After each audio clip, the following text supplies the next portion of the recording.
This is being recorded, just so you know. It will be put up more as a podcast. The video will be available, but we are not using PowerPoints or anything like that. We are using our heads and our voices. And I think we have a great number of people here. Thank you all for joining us. And we have many more people that had messaged me to ask if it would be recorded. Of course it's being recorded, and we're having our website reconfigured so that there'll be a special section for these podcasts. So you can listen to them as you move to work from the kitchen to the living room, to the bedroom, which is what we're doing. We want these conversations to be, as I said, not about cheerleading, but more about a bit of controversy. Because it's when we are uncomfortable that we will move to some action, or perhaps move out of the way for others who are a little bit more comfortable with that. So I was delighted that the three of these individuals could join us, Janie, Andrea, and Bryan, because they are all thinkers and doers in terms of what has to happen. So virtual libraries, we talked about, we're in a virtual environment, and I asked, where are libraries? And I asked that because I wonder if Sharon's on the call yet. Sharon registered. Sharon is a longtime librarian. Jane and I have known for probably 30 years. And there's Sharon messaging me asking, why aren't public libraries online for me to be able to find? Oh, this got me thinking. And indeed, when I talk with most of our family and friends, they have no idea about the public library. They don't use it. They don't even know that it is available online. And the same thing with the academics. So even though the academics are, again, moving online, and when I say virtual services, I mean engagement, interaction with people. So it struck me that virtual libraries and virtual services have been discussed since the early 1990s. Indeed, there was a flurry of huge academic number of papers coming out, and there's Sharon, she's just joined us, in 1993, 1994. And by then, many libraries were talking about becoming virtual. Does anybody remember the phrase, beyond the walls? Libraries without walls? Oh, yes, indeed.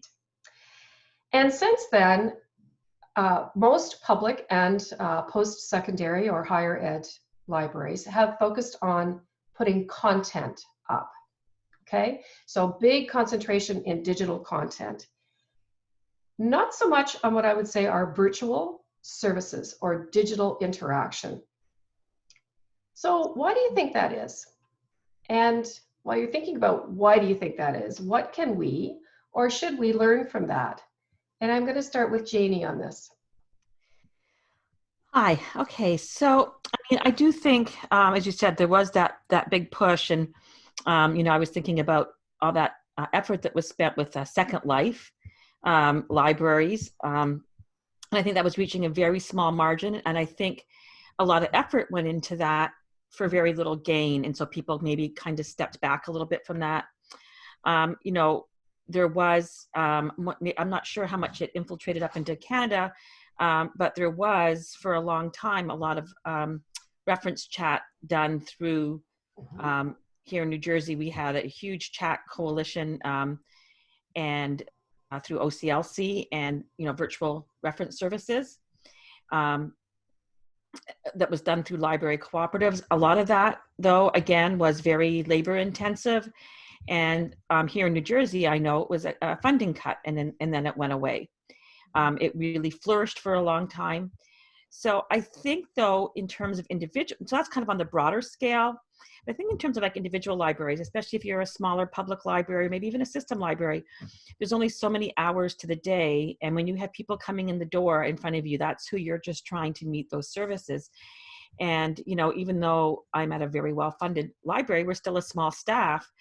I was just saying, we have only 2 full-time people on our IT staff, and we have, a couple hundred computers in the building between staff and public service. Just keeping our network going is where we need to keep going. We need to keep our computers in service. We need to keep our network going, our website up. So I think the ideas are there, they're on the to-do list. We just can never get around to getting them done. Right, right. And let me just clarify the chats that have been around. I'm sure Andrea will talk to this too. The chats, they were predominantly both email and they were texting back and forth. Is that correct? Yes. Right. Okay. And Andrea, what are your thoughts on this? So a couple of things. I think one of the things that is sort of apparent to me through this kind of current situation is that despite being advocates for digital literacy and digital equity, I think that's really highlighted some of our own gaps and just how diverse those skill sets are. And so I think that there is an element of not maybe being eager to move to a space that we don't feel a sense of expertise in has been part of it. I think, we have seen a lot of cooperation from vendors and sort of, our partners, our municipal partners around procurement and things like that too, just given the kind of extremity of the situation. So I think to be fair, I think there have been some constraints, but if I'm honest, I think what I really suspect it comes down to is that we're maybe not spending the time, for some of the reasons Janie has said, trying to look forward to what's needed that isn't not yet apparent. Like maybe we're not planning forward in a way that we should be. I think we use a lot of, as an industry, we're not great with metrics generally. And when we are, we tend to use a lot of lagging indicators, right? So we're looking at data around our services and how popular they are without really kind of getting into projections of how long that's going to be sustainable. And I think those conversations are kind of scary because I think that there is a sort of a fear around what's the funding implications going to be to move more heavily into a digital space. What if we prove that, yeah, people want to see us there? Does that mean we're still going to have physical branches funded? And, and so it'll be I think that's an interesting point of reflection going forward as we start to think about recovery and potentially reopening. So those are some of the things that kind of occur to me on that space. I do believe timing is everything, but I also feel that there has been reticence on our part to dive too deep into that. Right. Reticence. And I think reticence too, if I can say, to make trade-offs, right? And so I'm interested, Bryan, in your perspective from the academic realm, particularly, why that lag has happened. I think several reasons. First, I want to just agree with everything people have said so far. The budgetary restrictions. It varies depending on which. If for public libraries, it varies based on your local funding, and for academic libraries, it varies depending on the institution. But generally speaking, the funding problems have not allowed us to spend time doing this. But I think there's also the sense that it's a different model of service. If a library, public or academic, spends time digitizing, making things available for the world, it's kind of harder to make a case for that than it is you're making services available for your patrons or users who that you can quantify and really support. And I think this is definitely true of academic publishing. I mean, you look at a lot of open access. Open educational resources, and many times many universities say, well, why should we spend money making this stuff for everybody when we can instead spend it for our students and our faculty and our staff? I think that's one thing. I think the Second Life example is brilliant. I think we really haven't reckoned with the spectacular disaster of Second Life. We haven't learned lessons from it, and we just don't want to talk about it because of many reasons. It's just a sweet idea. But that burned us in a lot of ways. I mean, I can't tell you how many workshops using Library Island there, and people are still nervous about this. And that specter hangs over augmented and virtual reality today. I think a third thing too is a lot of institutions, especially the academic one. No, I think both academic and public, the physical library means so much. And it's a huge asset. It's one that we love and we really, really want to celebrate, and we want to bring people into it. And it's hard to make the case of, well, we're a library and we license this stuff. That's not very appealing, and that takes people out of your physical library building. And I think that's a problem as well. In terms of COVID-19, I think so many academics are in different stages of the grief process and they feel that they are facing an existential threat. And I think a very human response is to get defensive, to turtle in, to put the walls up. And we don't want to go out from that. Kathy Dempsey points out in chat a wonderful project, a library of banned content in Minecraft. It's interesting. I've heard almost nobody talk about it. Right. And I think one reason is because it's Microsoft and no one wants to talk about Microsoft. A second is because in the academic world, we still have a huge bias against gaming. I mean, my usual joke is there are two populations in North America that don't get gaming. One of them is academics, the other one is the Amish.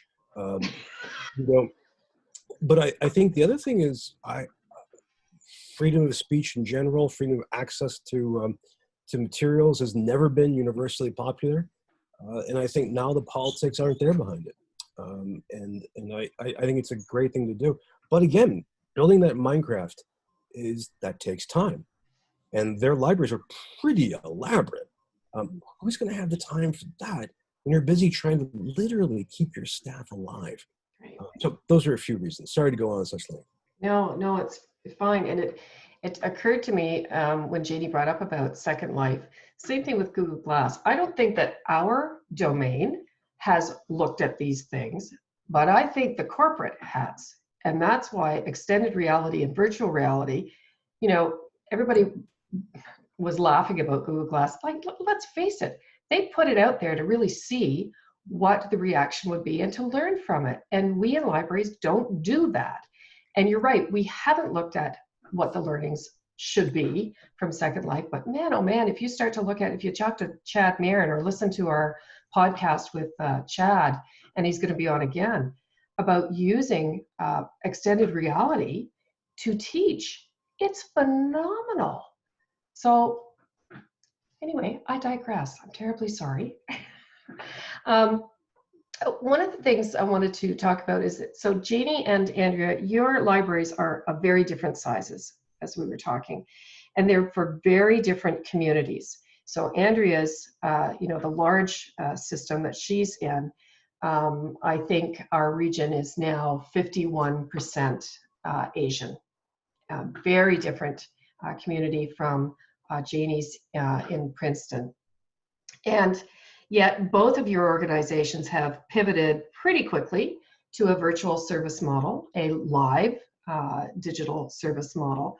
And by that, I mean that you are having those live service interactions with people. I can actually call somebody and talk to a person. Oh my God, on the phone. Just think about it. Which a lot of libraries try to get through to a library on a phone. So what have you learned through that expedited shift, that accelerated shift? And what surprised you? Andrea, do you want to start this time? Sure, and I'll just apologize in advance if my mic picks up. I got a homeschooler upstairs who's playing Minecraft. So I think actually, Becky, what you just said by way of transition kind of sums it up for me. I think that we're not good at iterative development, right? And so in thinking about how we needed to transition our services to an online space, we were remarkably fast to pivot because we didn't have the luxury of sitting there and trying to perfect a thing before we put it out into the world. And I think that often sort of shoots us in the foot. We're not, and I don't think I think there's, especially for a library that kind of prides itself on being innovative. I think that there is a real aversion to risk, and for good cause. I don't think that's a library specific thing. I think that's a public sector thing. There's a lot of scrutiny around how dollars are spent and a low willingness to be experimental should that not pan out, right? So I think that we tend to kind of really, that drives that mentality of something needs to be perfectly fleshed out, and we need to have every scenario accounted for before we just put it out into the world. And so I think one of the big lessons learned is that, sometimes you put it out and it's going to be crappy, and it's okay because we'll continue to work on it as it goes and have a chance to sort of learn from the failures along the way. And so I think that's been a big part of it. If I can take 1 minute to just offer a sort of a different insight, more internally focused, I think the way that we as my management team has reoriented around leadership has been really interesting as well. And so I have a fairly young and fairly new management team, a lot of turnover in the past years. And so these are folks that are definitely like, it's a baptism by fire, but we've really focused on what accountability needs to look like, considering, they're kind of high stakes right now. Like, we need to demonstrate that we're worth continuing to fund in the midst of a closure. And so that kind of additional focus on how we think about our own productivity has actually been really, really helpful, because I think it's helped us think about, in a really direct way, like what's the deliverable we're providing, what's the impact that's having on the community. So I think that piece about how we start to articulate the relationship we have with our community, again, it's not a new thing. I think we've always been aware on some level that we really need to focus on how we tell our stories, how we use our data to illustrate those stories. But I think it's brought into relief a little bit that, the fact that everything goes down. At the same time, you have an entire province, entire country of kids learning from home, and it's not clear why the library is an essential service. I think really highlighted for me that there's some work to do in terms of how we get out and start communicating that. And I think that starts internally with how we hold each other accountable, how we make our staff accountable. Excellent. Yeah, well said. Just to put that in context for people, Markham really raised the ire of a lot of public libraries when they got rid of Dewey and brought in a very different classification, a browsing classification system, which I have to say translates very well in the digital environment. People don't care about the classification in the digital environment, but they took a lot of flack over that. And at the same time, they redid all of their job descriptions, and every staff had to apply for a position. They were promised a position, had to apply, because they were no longer interested in what I would say are library skills. They wanted people that really enjoyed working with people, really enjoyed bringing out new types of programs. And Janie Hermann is another one who really enjoys being with people and bringing out programs. So Janie, tell us about your acceleration to pivot, and also what has surprised you. So a couple of things. So, I started out my career doing focusing on technology and technology training, and transitioned into doing, public programming. And I am a very much people person. I have to tell you that this work from home thing as an extrovert is, I'm not okay some days. I need that contact with my community, and I'm really missing them. So that's been difficult, but so for us, one of the first things that we did, so I work in the adult services department. I oversee a team. I coordinate all the programming for the library with a focus on adult services while keeping an eye on what youth services is doing. It's really cross-departmental in our library. And our library, even though we're located in a town of about 30,000 people, we're in part of that area of central New Jersey where one town runs into the other. And so our catchment area, we serve a lot larger area than that. And, we have people coming in from all the neighboring towns and so forth. So I think one of the first things, though, that we did that I thought was really brilliant, and I can't take credit for this, our IT department came up with it, was transferring our regular phone number to a different phone number using Google Voice, so that our entire reference team could maintain a reference shift from home. And then we just used all of our social media, our e-newsletter, everything that we could to get the word out that we were taking phone calls with this new phone number. And we worked up a reference shift. That was in the very first week. And the other thing that I thought that was really high touch that we did is that we recognized that by trying to make telephone service available immediately, that was one of our first priorities. And again, I don't take credit for this, was that we made an Excel spreadsheet, and we all started thinking of our regulars. Who do we see coming in the library every day? We know their names. We're a small town. And so we went through and we realized that most of the people that come in every day are senior citizens, or people who are coming in to use our internet and our computer or talk to us because they need that contact or they don't have it at home. And so we just started calling them, and we started saying, hey, that our doors are closed, but you can call this number here at any time. We'll answer. We can get you information. We currently have a list of about 75 to 80 of our, I'm calling them our regulars, who we've made contact with and we continue to make contact with. We've assigned several staff members have 3 or 4 people, and they call them once a week and check in with them and say, hey, how are you doing? Can the library do anything for you? And word is spread. And our telephone lines are busy right now. We also, continue to do we were already set up with our own chat service and our own email. We have lots of reference coming in. So we still have lots of our regular things. But I think a lot of people didn't think of using, we're a Google Enterprise library. Everything goes through Google for us, all of our services. So, but in terms of programming, we actually stepped back and took a little bit more time. We wanted to make sure we evaluated all the different platforms. So we spent some time looking at where do we want our digital presence to be primarily. And there's lots of options out there, as everybody's aware. There's Zoom, there's Facebook Live, there's YouTube, there's, but we were already set up with Google Meetings, and which has most of the features of Zoom, and we thought was more secure. So we went with that, and that's where we're offering things like our book groups are meeting there right now. We have a regular group of knitters who are meeting there to knit online together. Our English one of the first things that we actually managed to get up and running was our ESL classes on Google Meets. They were very keen to get up and start doing just practicing their English together on Google Meets. And then after we evaluated, we ended up going with, and I'm going to put the link here in the chat, with Crowdcast as our platform for doing author talks and other programs, which we've just really, within the last week or so, got up and running.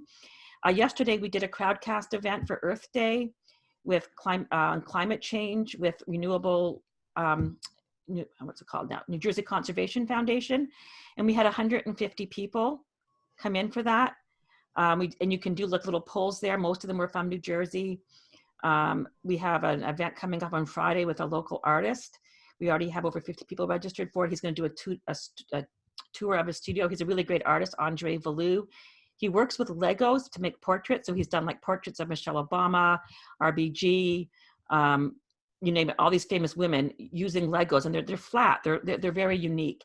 And he's quite famous, and he's a friend of ours, and he's a good supporter of the library. So he's gonna give a tour of his studio and talk about how he makes his portraits. So we've been very thoughtful about how we transfer online. But we have a lot of other community partners that we work with, a job seeking group who was already set up with the GoToMeeting platform. So we started using that one with them because they were ready to go with that.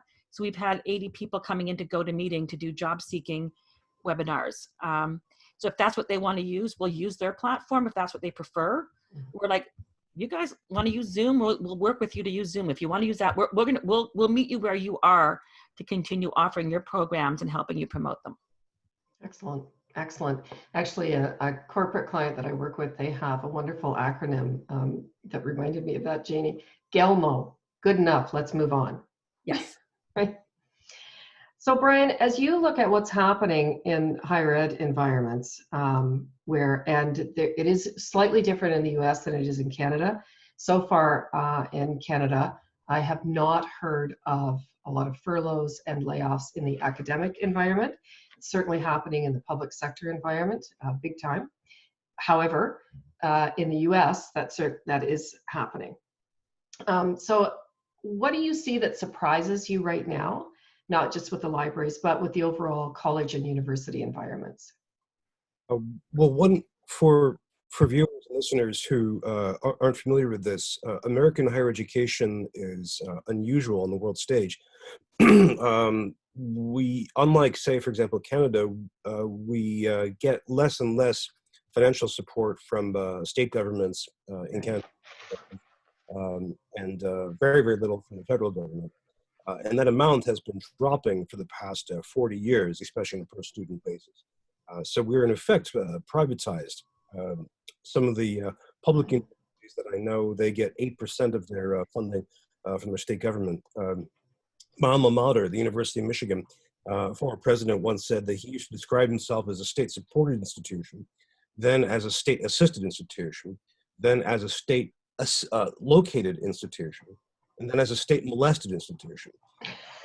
And that's about public universities. That's about 2/3 of American higher ed. The rest is private. Our solution to this problem has famously or notoriously been increasing tuition and increasing student debt. And the total amount of that debt is about $1.6 trillion now. And rising. What has surprised me has been first our incredible, unprecedented, rapid migration online for instruction. That's just remarkable. We've never done anything like this before. I mean, a lot of heroic labor by instructional designers, educational technology, librarians, faculty. I mean, just a truly extraordinary event. And there's all kinds of implications that are falling out about this, from what transcripts we'll read, how student evaluations will play out. Looking ahead to the fall, we're trying to figure out just how badly campus finances are going to be hit. Will the blow be anything from mild to severe? How many colleges and universities will face extinction? So far, we've seen a bunch of colleges close, from Illinois to California. We've seen Vermont talk about shuttering half of its public universities. And so it's possible we'll see some kind of die-off this fall or next spring, again, depending on how the pandemic plays out. The longer and longer it lasts, I think the greater the devastation. One side effect of this is, I believe if we have a shorter pandemic course, I think the odds are good that we will have greater public faith in knowledge and in science.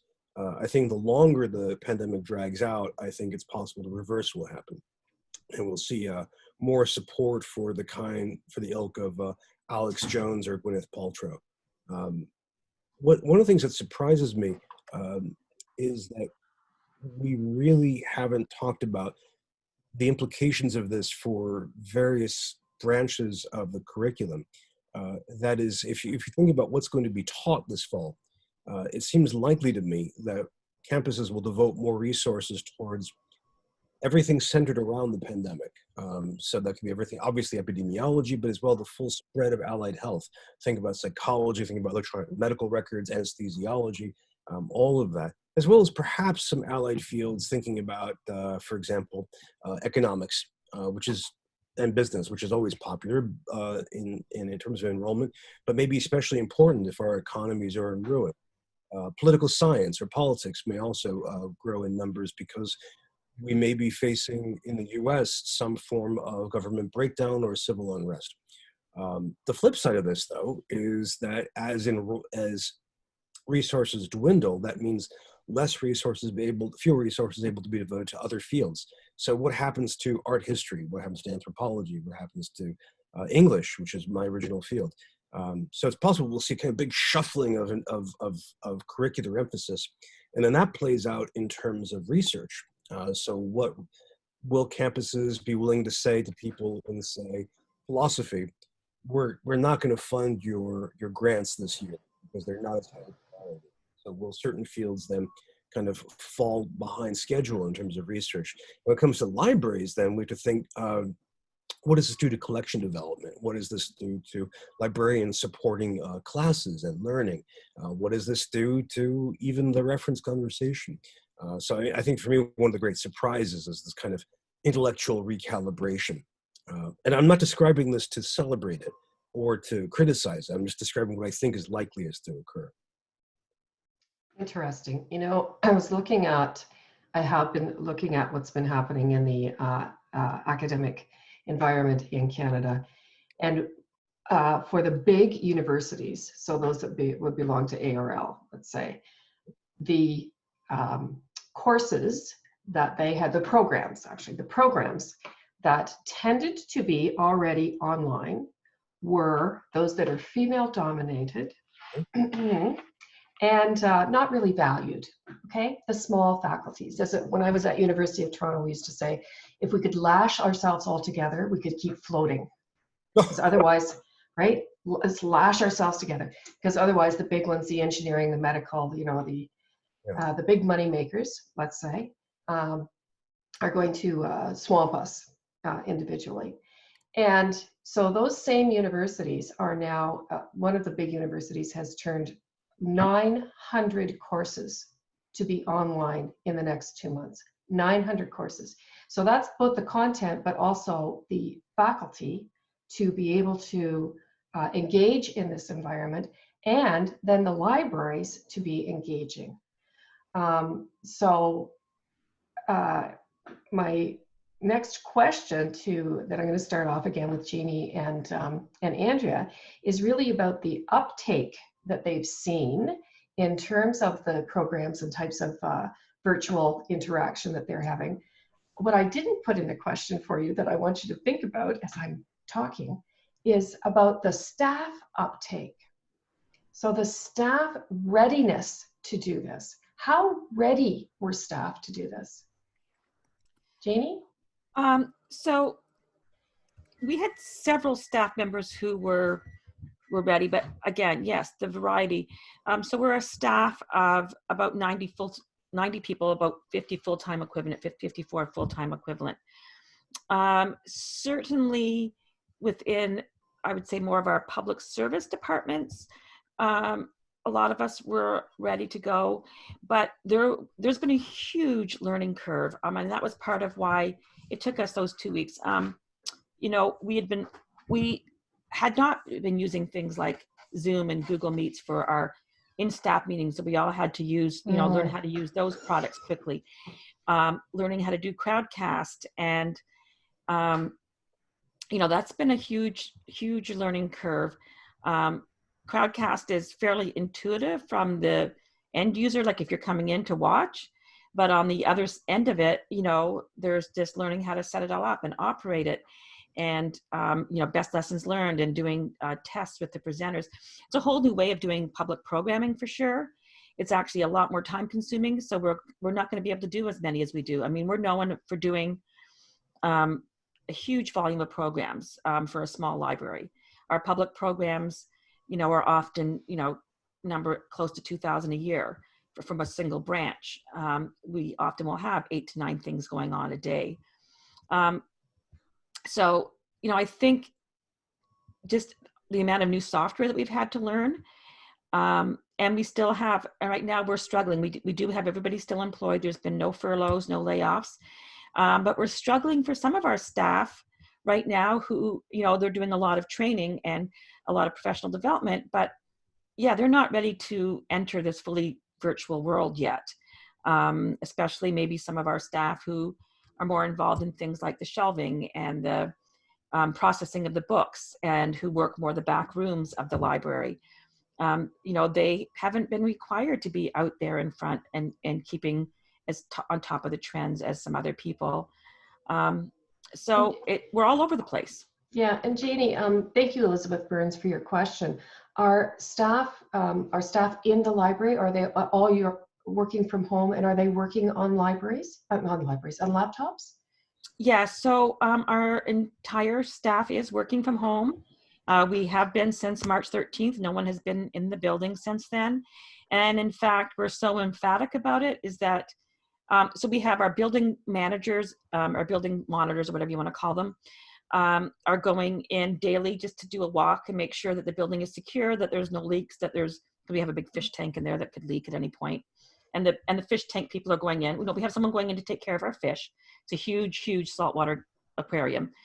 But if you want to go in the building, you have to get permission from your manager. You have to notify the building monitor that you're going in. Mm-hmm. And it's basically to go in and out, grab what you need. You have to text someone when you're entering and text somebody when you're leaving. But we're really discouraged from even going in the building at this point, and really taking very seriously the shelter in place, the stay-at-home orders. We have a laptop lending program at our library, a big laptop lending program, where we lend out Macs to, you know, on all of our floors. So we were able to outfit anybody that didn't have a laptop at home with a laptop very quickly. So yes, everybody who works in our building has been provided a laptop if they didn't already have one. Great. Yeah. Andrea?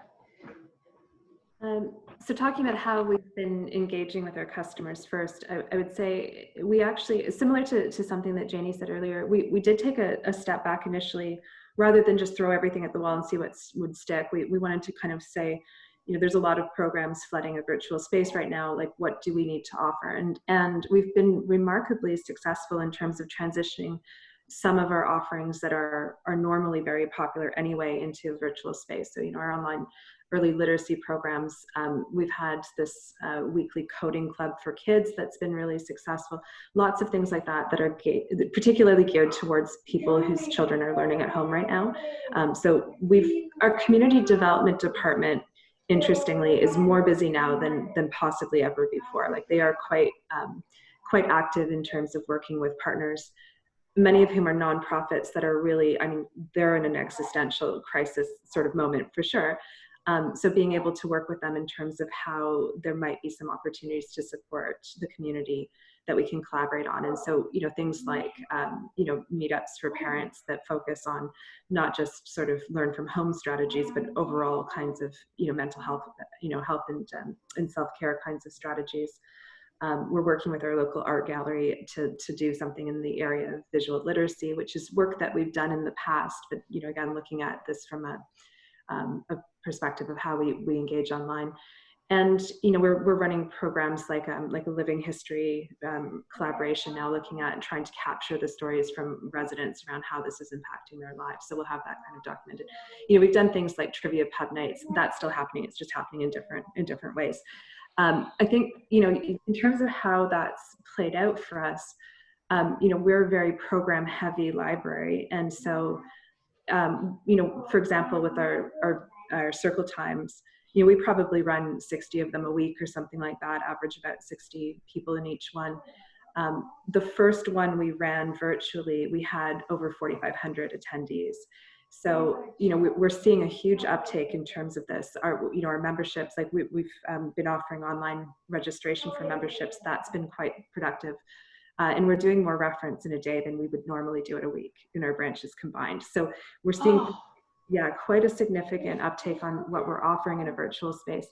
And I think part of that is the times that exist. And part of that is that, we have been fairly aggressive in terms of trying to kind of make the point that we're still here, we're still supporting our community. And of course, doing some other work too, like we were using our 3D printers now to support PPE production for the local hospital. For those of you in the GTA, you probably heard about Participation House and the crisis that happened there. And so lots of different opportunities to kind of get active with our community partners, working with our recreation department to do care calls for isolated seniors. And so a lot of things that other libraries are doing as well. To your point about how the staff are engaging, we did have furloughs. We have about 2/3 of our workforce on leave right now, of our part-time and paid staff. And so, for the staff, we're working with our full-time workforce right now to deliver a lot of this. And I have to say, I'm really impressed with all of them. They're people that are not always the first to jump into a new situation, and yet they have been really keen to try to get involved in some way. And I think many of them are, had the experience when we first closed, like we left our buildings, I think, same about March 13th, and the provincial emergency orders shut us down officially on the 16th or 17th, I think it was. So we had a period of time where staff were really kind of not sure, and our best advice was just go home, we'll get back to you. And I think that there was a lot of feedback there, a lot of people reaching out to their managers saying, like, just, I don't even care if you pay me, like, put me to work. I just, I need something to do, right? And so I think that a lot of the initiatives that have happened have been staff driven to an extent. They've really taken ownership of a lot of the different programs that we're offering, a lot of the different ways that we've been able to reach out to the community. And I think as a result of that, we've seen a little bit more safety around trying things that scare them, and so people that are really good at story time are all of a sudden doing it on a virtual platform. No one wants to see their face in Zoom or Facebook Live, right? But they're starting to feel that this is really a way to support what's happening to the broader community in a way that's really important in a time of crisis. So really strong uptake from staff. Yeah, okay. Just a quick question for you too, as Kathy Dempsey asked, how you're promoting your the reference, the virtual guidance and advice. Yeah, lots of social media. We've been pretty aggressive on our social media. We were planning to do it anyway, but we launched a new website, which was also just kind of fortuitous timing because, what our website's like. Oh my God, it was terrible. It was just, like that's a whole Wonderful.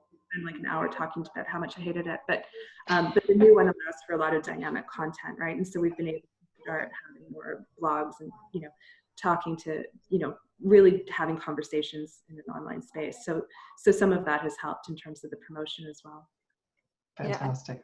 I'm just going to jump in. I'm going to say, you know, speaking of websites, so one of the first things that actually took up the better part of our first 2 weeks and is still ongoing, and in terms of community outreach.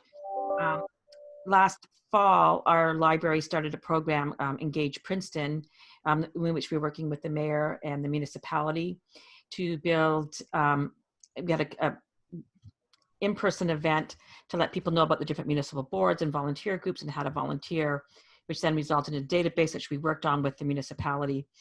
And so we were at the forefront of their mind. And when this, I think the very first day that it became apparent that we had to close, the mayor reached out directly to us and asked if the library would take the lead in building a site called PrincetonCovid.org that would be the source of information for the town.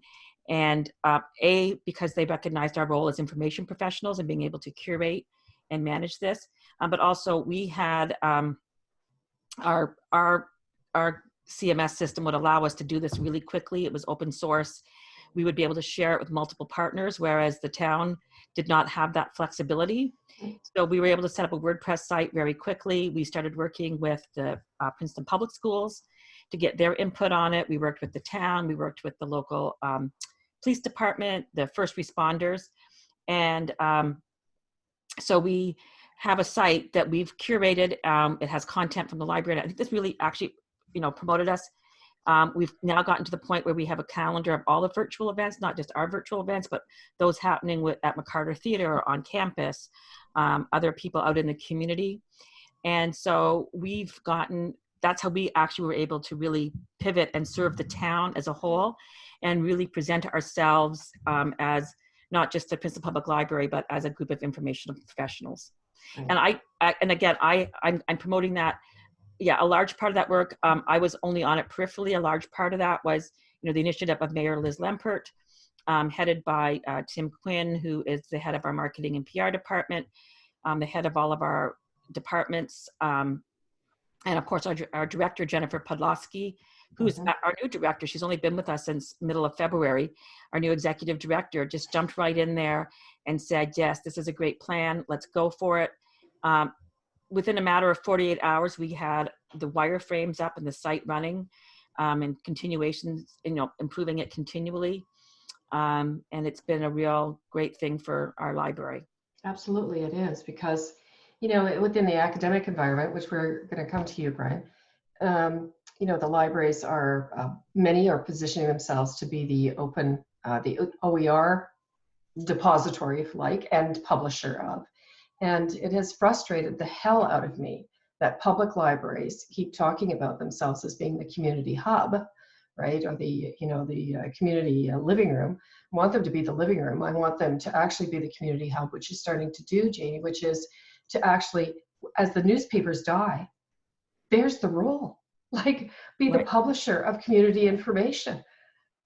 Anyway, I digress. Bryan, I want you to think not just about the academic, but you as a member of a community. So, yeah, are you a user of your public library? Are you a member? Of course. Keep in mind, we just moved to our present location in Northern Virginia about a year ago. So one of the first things we did was explore the local library system. Spent a lot of time at the nearest two libraries, and get involved in library events, including a really nice science fiction book club, and also get involved in library politics. There was a move before to close one of the libraries and overhaul it in certain ways, and there was not a lot of transparency about this, so I helped dig into it, and it wasn't all good. But yes, I'm a lifelong library fanatic and fan. In fact, today is World Book Day, and I just took a photo of my daughter when she was working in a library, and a circulation desk, and admonishing people to check out more books. So I'm very, very fond of public libraries. I think, you know, in terms of the broader culture, they play such a tremendous role that's largely unheralded, including providing infrastructure access to the digital world, everything from broad devices and especially training. I mean, it just amazes me that libraries get to help everybody. You know, the person who walks in and says, "What's a mouse?" and then the person next to them who says, "I want to do some 3D printing," and you have to help all of them. I mean, it's an astonishing service you do. Uh-huh. I'm trying right now, to go back to your question, I'm trying to use public library resources online. Problem is, as you can tell from the image behind me, I'm a serious book person, and what's available in Overdrive and one other collection is usually not what I'm looking for. Right. So I don't get to do enough of that. Right. And so are you engaging with any of the digital or virtual services in the academy? Oh, yeah. Libraries? Yeah. I teach part-time at Georgetown University, so I ruthlessly take advantage of their library, everything from library chat. I remember the first day last month when I called the phone line and got someone at home. I realized that the transition happened. In fact, I don't know if you can see this, there's a small stack of books, well, 2 stacks of books, which are all on, their due dates are now rolling in a way which would have delighted me as a child.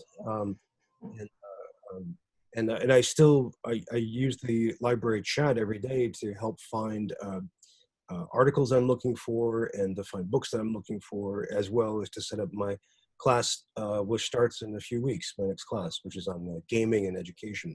So looking for all kinds of resources. Great.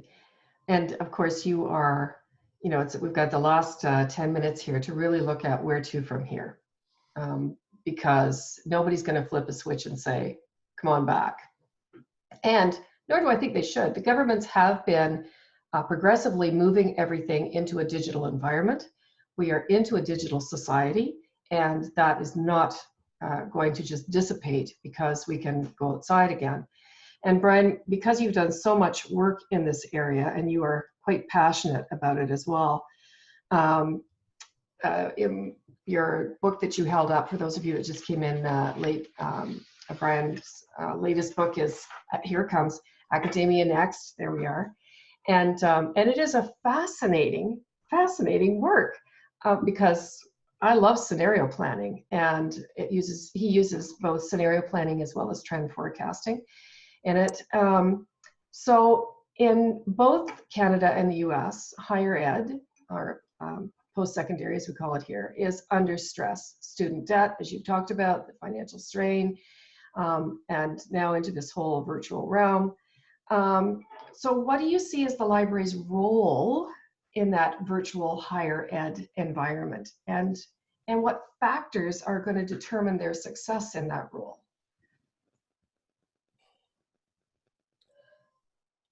Much depends on how the pandemic plays out. If it's short or long, and also if it's simple or multiple. That is, does the pandemic burn out by, say, June, for example? Following more or less the pattern that we've seen in Hubei province in China. In that case, we have a limited impact. And we may have a 1 quarter of economic recession, but then we'll be in rebuilding mode after that. It's also possible that we'll see the pandemic roaring through our societies as of this time next year. Don't have a vaccine. I have seen no estimation of being ready until next year. And if we get a vaccine, keep in mind, there's no vaccine for any coronavirus yet developed. If we get one, it'll take time for it to be tested, produced, and distributed, which is quite a time. There's also, when I said simple or complex, what I mean is we could simply have one plague and it's gone. I mean, that's it, we're done. Or it could keep coming back in waves caused by reinfection, caused by mutation, caused by all kinds. Right. This is a way of setting up what libraries get to mean.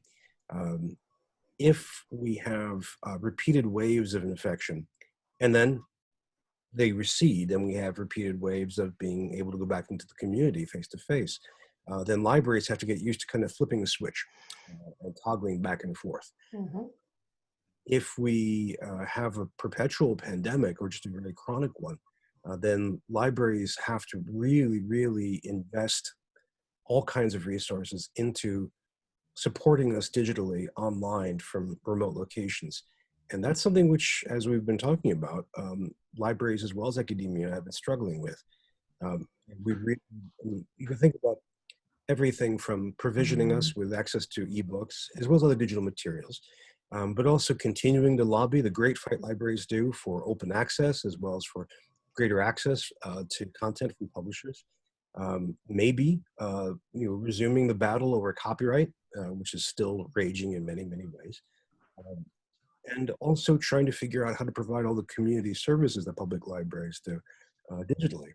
Everything from games to, I think one person in the chat mentioned a library sharing stories that of people in the community. On the other hand, I think the practical challenges are extensive. I don't know the casualty rate among librarians and library staff. I mean, that's something that all fields will have to deal with. Mhm. I don't know what it will cost economically to cleanse a library and library materials sufficiently to welcome back users. And materials, keep in mind, we're talking everything from books to DVDs to computers to floors and chairs. Mhm. I mean, that's a lot to be done. I fear academia in the United States is going to dwindle or shrink to a degree. And I fear that our academic libraries will be dragged along with them in that way. I'm not sure about public libraries. I do think we will see continued use and expanding of digital materials as part of that. I'm sorry, I could say more, but I would like to hear from other people. Yeah. Right. We just actually, our staff just had a scenario planning. Our senior staff met this morning and had a scenario planning this morning where we were talking about all this. And we said the exact same thing. You know, it's not going to be a switch of the lights and we're back in the building and it's business as usual. It's never going to be business as usual again. In terms of me for public programming, I'm planning on public programming being virtual until the end of this year, if not longer. There might be some ways that we can get back to a limited amount of public programming come this fall, but I'm not even counting on that. We usually plan so far ahead with our programming. I have stuff usually planned a year out, definitely a quarter. We produce all sorts of, print publications. We've suspended that. We're going on like, I'm planning a couple weeks out at the most, and which is a really weird thing to be doing. But we can't predict what's going to happen. We were talking again also about, are we going to have to count people as they come in because there's restrictions on how many people can be in the building? Are we going to have to rearrange our furniture to ensure social distancing? Are we going to have footprints in the elevator to make sure people stand at a certain distance? I guess that's what they're already doing in some places. What kind of PPE are we going to need for our own staff? Are we going to need protective barriers? There's all sorts of questions to be answered before we can open again. If I can add to that a little bit in terms of our process. So I'm also, in addition to my role at the library, I'm the chief planning section, section chief for the city's emergency operating center. So through that process, we're looking at this sort of holistically for the municipality. And the framework that we're working from is looking at, what are the services that we're currently offering, like our current approved services. What do we need to do to just sustain those? What does recovery really look like? And then what does reinvention look like? And I feel like that piece around like what's never coming back, or what is it that's going to be the hybrid of what we're offering now and what we might have done in the past, I think is what's really interesting. I think some of the questions that I have personally is around what the future of the Public Library Act is going to look like in Ontario. Municipalities are going to be in a really bad space. They are now, and it's going to get worse as a result of this. And so, I think thinking about the physical services that we've offered, to your point very early on, we're not good at trade-offs, right? And so if we've kind of moved into a virtual space, I think on one hand, it'll be hard to take those services back. I also wonder if it's appropriate to do so, right? Or do we need to have a moment to kind of look and say, what are we going to be working with going forward?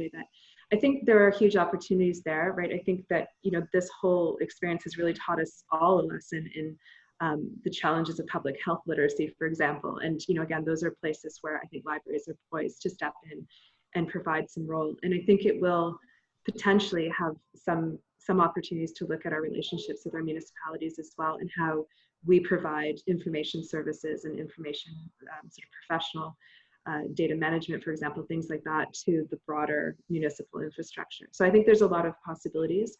I think it's going to be really challenging for all of us, because for public library, our core business is people gathering in a social space and lending, collective materials, and that's a hard business model right now, right? And so I think being able to kind of think about, when you strip away the mechanics of how we do that, what does it look like to support the social infrastructure, to create social cohesion in a community, and how can we continue to innovate in a way that we've done really rapidly in the past month.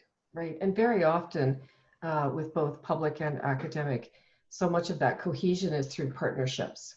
Absolutely. And so what those partnerships are really going to look like, and also that we do need to learn, whether it's from Second Life or even from this right now, we need to look at the fact that we did not have our staff ready for a digital society, and yet we were teaching it, right? I bet in every one of your strategic plans, it says about, moving digital, blah, blah, blah. And we looked at that as the stuff. We never looked at that as the true interactions that the academic, public, corporate, I see Sharon's here, libraries really bring to bear to transform lives. So we did it. Look at that. It's 1:01. I'm getting more comfortable at this. Anyway, I did wear a headset today because last week we had my cat in here, and I was afraid people might think that it was a client trying to escape from my office, not the cat trying to escape from my office. And so I want to thank everybody for joining us. People that had to leave early left very nice points that they enjoyed this conversation. Thank you so much for biting in and chewing on some of these questions. Bryan, what a delight to have you join us. Andrea, we have to meet for a virtual coffee soon. And Janie, fantastic to see you. I think Michael Sowers was on here. He used to be one of your cohorts in crime in the technology days. Yeah, Mike, I saw Michael on here. Computer and libraries, internet librarian. I missed those days. Oh, we want you back. We need you back to talk about what you're doing lots of great stuff. I mean, yeah, I was back recently because we were working holding as a part of programming, hackathons with the mayor again, as part of Code for America. I always try to find ways to fit technology into the public programming, and we have a technology training librarian who I supervise, but they're more the front lines, and I'm always wary of taking away credit from others. And again, I have to say that it's the entire team I'm here representing, but our entire team has really stepped up, and especially, my role is, especially in the Princeton COVID site, was tiny. It was really our administrative team led by Tim Quinn and Jennifer Podlosky who took that on. So I need to make sure that's out there. It's fantastic. And Andrea spoke to her team as well. And so my thanks to all of you for being here. We'll get this podcast up as soon as possible, and keep learning as we go. Thanks a million, everybody. Thank you. Bye. You're a great host. Thank you.